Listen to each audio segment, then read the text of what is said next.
How do we know if we're making excuses for people or if we're genuinely giving up on something that could be good, or maybe we're running away from a potential healthy relationship?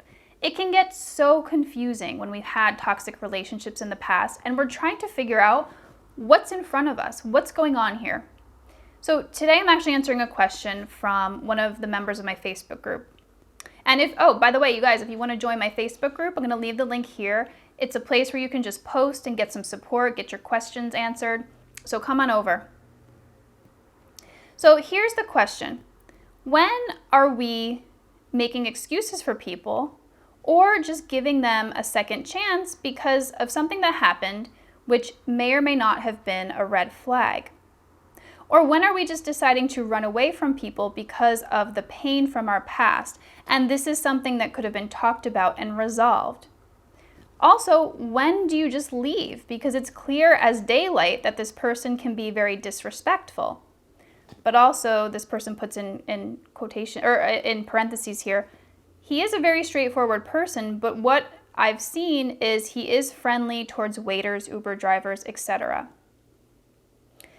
So this is a great question. Let me start by breaking it down here. When are we making excuses for people? We're making excuses for people the moment that we realize we're doing so.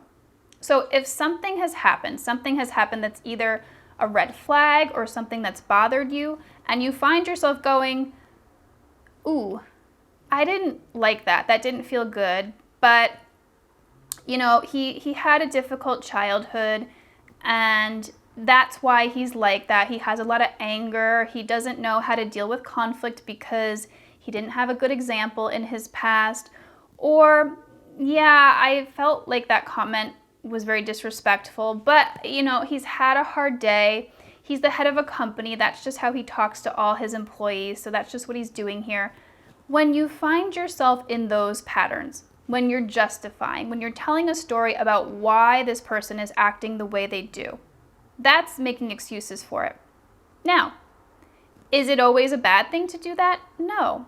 If you're in a healthy relationship and you feel respected and cared for, and maybe your partner raised his voice a little bit because of something that happened, that's a situation where you can say, all right, this is not normally like him. I think he probably had a stressful day. Let's talk about it. Let me ask him what's going on. That's a situation where it would be okay to give someone a second chance. If this is a rare thing that happens and you know that this person is struggling with something, that would be okay. Because we would want the same courtesy as well. We, as much as we would like to think so, we are not perfect people either. And we are going to have times where maybe we do raise our voice, or maybe we say something in a way that doesn't have the nicest tone. But in general, we try not to do that. And so if we do have moments where that's happening, we'd want our partner to cut us a little slack. But if this is the norm, if it's normal for this person that you're with or who you're dating to say hurtful things, to raise their voice, to be showing a lot of red flags, in this case, this person said if they are disrespectful, and then we find ourselves making excuses for it and either not addressing the situation with this person, not sharing our feelings, or not leaving if we do share our feelings and nothing happens, then we are making excuses for the behavior. So the difference here is in a healthy relationship, if you bring something up to your partner, something that hurt you, and you share your feelings about it and you say what you'd like to be different, and then they do that thing, they shift their behavior, they try their best not to do that in the future, then that's good. Then that would be like a good second chance that you've given there. But again, if you are bringing this up to your partner and they're not doing anything about it, and you're just continuing to stay and tell yourself, well, this is just how they are. Again, it's because of their childhood or they're stressed at work. That's making excuses, and that is not a good thing. So the next question this person asked is, what's the difference between running away from people because we're too triggered with just what's come up for us and the things that have happened in the past, or leaving because something is genuinely not okay about the relationship? So basically, how do we tell the difference between whether we're avoiding something that could have worked or we're leaving when there are genuine red flags? This is a great question. And so what I tell people is everything that I share or everything that you read out there as far as red flags, yellow flags, green flags, these are just meant as guidelines. Ultimately, it is up to you what your personal deal breakers are. And so when I talk about red flags, there's some red flags that are worse than others. And let me share what I mean here. So a red flag would be excessive drinking. Maybe this person is an alcoholic. And so personally for me, I don't have any tolerance for that.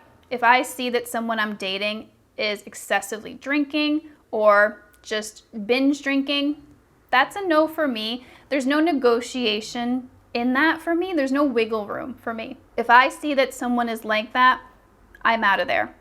That's it. Now, some of the other red flags might not be the same for you. Some people would say that speaking in a harsh tone would be considered a red flag. And for you, it might be. So for some people, as soon as they hear that harsh tone, they might say, I'm out of there. Nope, no way, no ifs, ands, or buts. Do not pass go. What is that phrase? Do not collect $200. No, I'm out of there. But for me personally, this one I do have a little wiggle room with. If I'm dating someone and they speak in a slightly harsh tone, I would first, before I left, bring it up to them. I would say, ooh, that tone hurt me. Could you say that in a kinder voice? And maybe they're able to do that. If they're able to do that, great. We've just resolved our first conflict.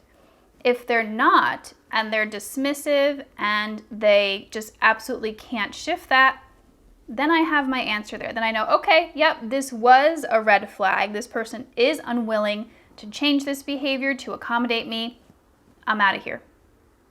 So it's a very personal question as to what you're willing to tolerate in your relationship.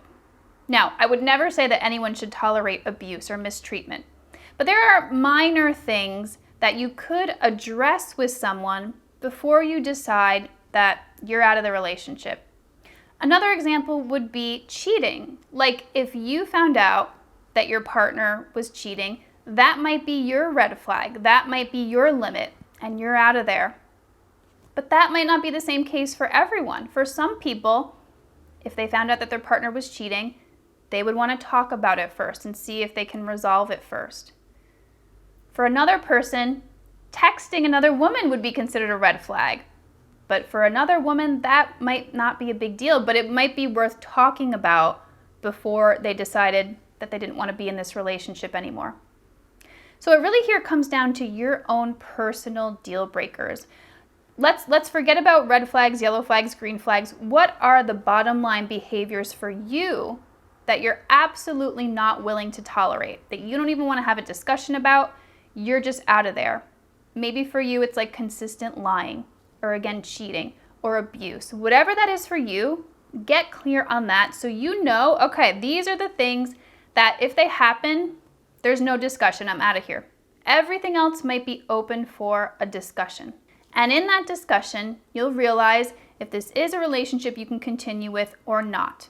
If the person is willing to accommodate you and you see some changed behavior, it might be a good relationship.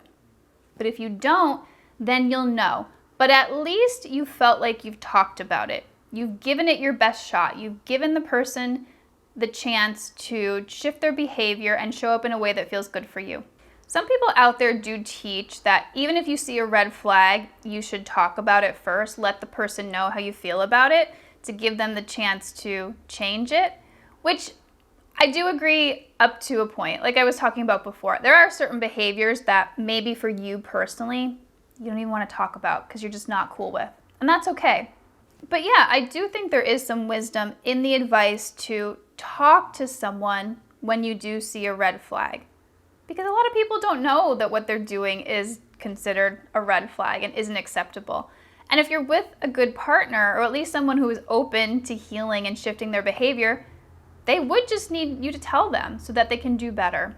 So if you're having a hard time with figuring out what you should do in these situations, then I 100% recommend getting a mentor. I'm here for that. if you need help in the dating process, click in the description to check out my Living Free Finding Love program. That's essentially what I do. My clients can text me most times during the day, and I'll get back to them and let them know what I think they should do in this situation so that they're not running away from something that could be resolved, and they are staying clear when it's absolutely not a situation that's going to be healthy for them.